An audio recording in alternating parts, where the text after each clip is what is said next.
Kali ini sih beneran ya, definisi harga hemat dapat rasa pejabat.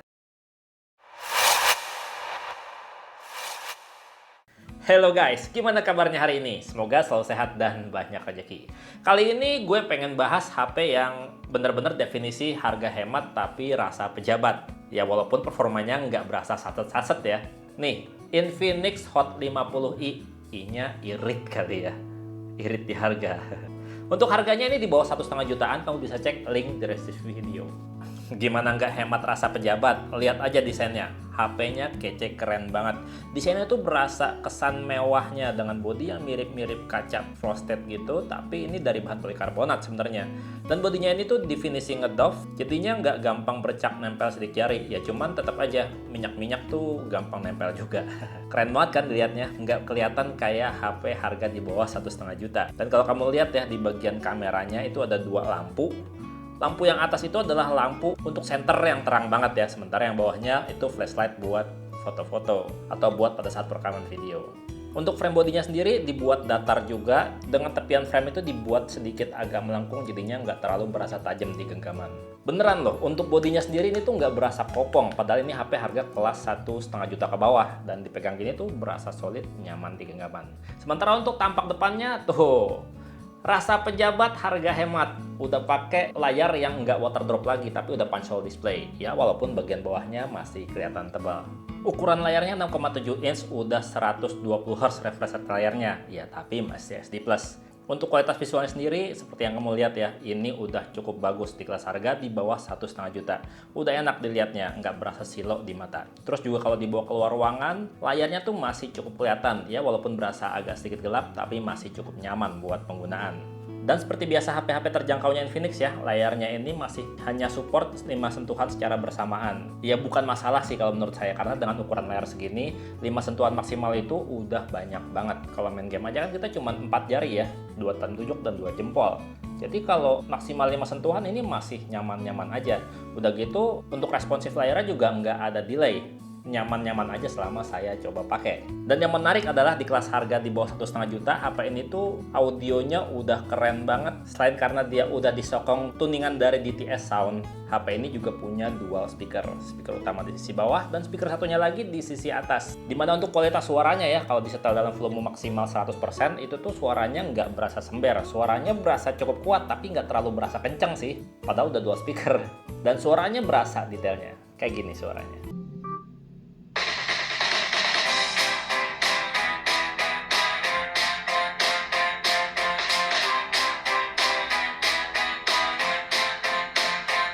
Dan gimana nggak harga hemat rasa pejabat? HP ini tuh sensornya komplit banget. Ya kalau untuk keamanan, sensor sidik jari ada di sisi samping. Cepet banget baca jari kita buat buka kunci.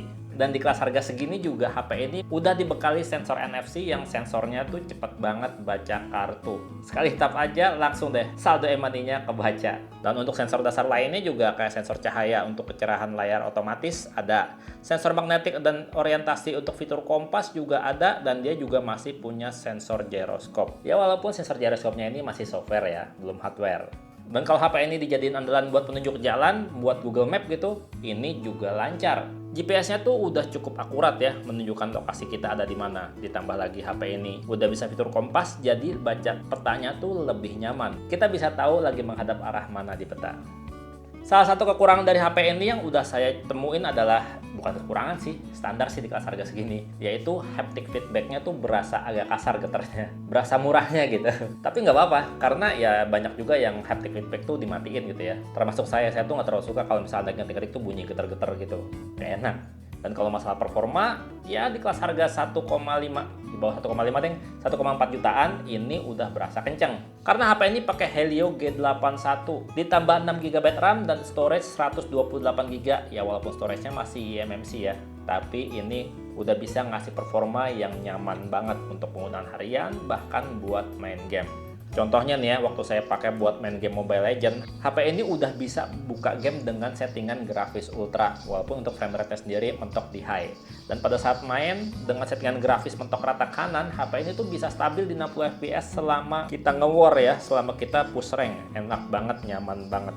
Kalau dipakai buat main game PUBG Mobile, udah bisa jalanin game dengan settingan grafis smooth ultra, balance ultra, dan mentok di HD high. Dan yang kamu lihat ini saya main dengan settingan grafis balance ultra. Aman, nyaman, stabil ya di 40 fps selama main. Oh ya, ngomong-ngomong, HP ini tuh udah bisa bypass charging ya. Jadi pada saat kamu lagi main game, HP-nya baterainya lowbat, tinggal colokin charger aja dan terusin main pasti aman. Karena baterainya nggak di-charge, tapi HP hidup dari charger langsung, bukan lewat baterai. Jadi walaupun dicolokin charger kayak gini, tetap adem, aman sampai selesai main game.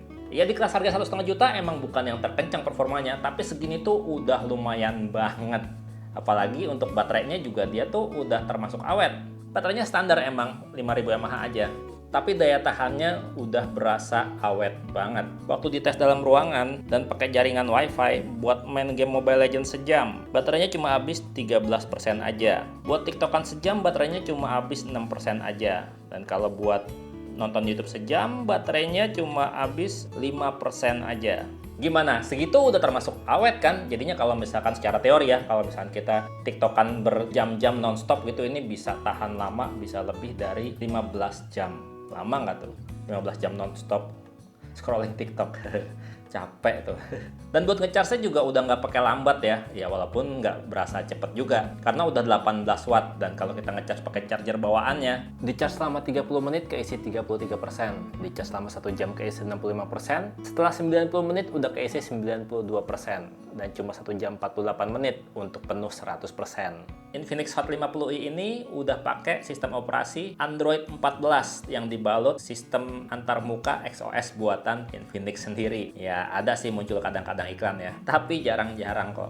Belum ada informasi sih untuk masalah software update-nya. Bakalan dapat berapa kali Android update atau berapa lama untuk security patch update-nya. Ini yang pasti Infinix udah ngasih jaminan selama 4 tahun HP ini tuh nggak bakalan lagging. Udah anti lag, udah bener-bener smooth dipakai buat sehari-hari lebih dari 4 tahun. Ya selama HP-nya belum hancur ya. Kalau yang makanya jorok, makanya sembrono kan bisa hancur duluan sebelum 4 tahun. Oh ya, dan ngomong-ngomong HP ini tuh udah IP54 rating ya. Jadi kalau misalkan kehujanan, dikit-dikit tipis-tipis gitu masih aman. Yang penting jangan dibawa berendam aja, jangan tenggelam. Cocok banget buat Indonesia yang musim panas dan musim hujan. Untuk fitur dari HP ini juga banyak banget ya. Kalau misalkan kamu buka menu setting, terus kamu lihat special function ya, di situ kamu bisa lihat ada fitur dynamic bar, di mana akan muncul notifikasi di layar HP dari bagian kamera pada saat kita face unlock, kita ngecharge, atau saat penggunaan NFC. Terus juga ada memory fusion ya, buat nambahin RAM kita yang cuma 6GB dengan virtual RAM maksimal 6GB. Terus juga ada smart panel yang memudahkan kita untuk mengakses aplikasi-aplikasi penting dan juga shortcut aplikasi lain. Ini bisa kita atur, bisa diaktifin ataupun enggak ya. Ada game mode juga buat memaksimalkan pengalaman kita pada saat main game. Ada juga fitur X-Clone yang bisa menggandakan aplikasi-aplikasi sosial media dan aplikasi chatting di dalam satu HP. Dan banyak lagi ya fitur-fitur dari HP ini yang bisa kamu cobain sendiri kalau kamu udah beli. Yang pasti di kelas harga di bawah 1,5 juta, recommended banget sih. Ditambah lagi ini HP masih nyediain fitur FM radio analog, dimana sayangnya kita harus colokin earphone kabel ya supaya aplikasi ini bisa bekerja, karena HP ini belum ada FM antena internalnya. Mantap kan, di bawah 1,5 juta dapatnya komplit. Dan untuk bagian kameranya ini juga menarik. Di bawah 1,5 juta kameranya udah mantep pakai Sony IMX582 dengan 48 megapiksel kamera utama. Terus kamera keduanya ya kamera pelengkap aja ya, auxiliary kamera. Sementara buat foto-foto selfie, disediakan kamera 8 megapiksel yang udah ada LED flashnya buat selfie-selfie di kondisi gelap. Untuk hasil foto-foto kamera selfie-nya ini udah cukup bagus ya. Udah bisa diandalkan buat momen foto-foto sehari-hari dengan tone warna yang cukup baik, nggak pucet dan juga nggak gonjreng. Terus dynamic range-nya juga cukup bekerja dengan baik ya. Jadi kalau selfie membelakangi cahaya, wajah kita terang dan background-nya juga tetap dapat detailnya. Untuk foto-foto kamera utamanya ini di kelas harga di bawah 1,5 juta, cakep banget sih. Detailnya dapat, dynamic range-nya juga luas ya. Kalau kita foto-foto objek membelakangi cahaya terang gitu, objeknya tetap kelihatan, tetap dapat banget detailnya. Tone warnanya juga berasa cukup natural, nggak ada yang ditambah, nggak ada yang berkurang gitu. Berasa mirip kayak asli. Dan HP ini juga punya mode malam ya, dimana hasil mode malamnya ya udah cukup oke. Bisa menangkap detail lampu-lampu dengan cukup baik ya, walaupun kalau bagian gelap tuh masih cukup berasa noise. Wajar lah di bawah 1,5 juta kalau foto malam ada noise-nya. Segini udah bagus loh. Sementara kalau untuk perekaman videonya, untuk HP kelas harga 1,5 juta wajar ya kalau misalkan perekamannya belum stabil.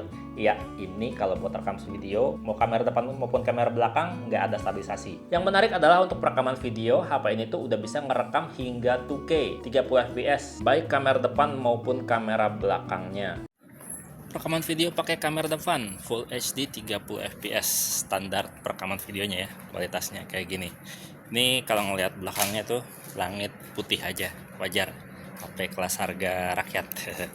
Kalau ngelihat warnanya udah lumayan oke ya, tone warnanya tuh cukup bagus. Dan kalau dipakai buat jalan kayak gini kualitasnya, nggak stabil, berguncang. Karena emang HP ini belum ada stabilisasi buat kamera depannya.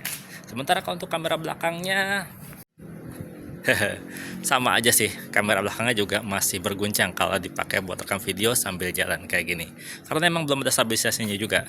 Dan kalau kamu lihat ya, untuk dynamic range-nya kalau buat perekaman video kurang bagus ya, langitnya masih nggak terlalu kelihatan warnanya. Sementara kalau untuk detail ini udah cukup bagus sih kalau buat perekaman video, detailnya ketangkap dengan bagus, dan pindah fokusnya juga nggak perlu ditap lagi ya, tapi pindahnya masih agak kayak loncat-loncat gitu. Tapi segini udah termasuk mulus sih. Untuk kelas harga segini cakep. Ya kalau gue bilang dengan harga di bawah 1,5 juta, HP ini tuh recommended banget. Ya walaupun HP ini bukan yang terkencang performanya, tapi sisanya ini komplit banget. Nggak ada yang berkurang ya. Paling kurangnya dia cuma di haptic feedbacknya tadi ya. Masih geter banget berasanya tuh, masih agak kasar gitu. Kalau menurut lo sendiri gimana? Infinix Hot 50 ini menarik nggak? Dan segitu aja videonya, Bang Tanto pamit. Sampai jumpa di video berikutnya. Bye-bye. Sayang banget nih, udah jarang ada yang bahas. Kita bahas lama setelah beberapa bulan.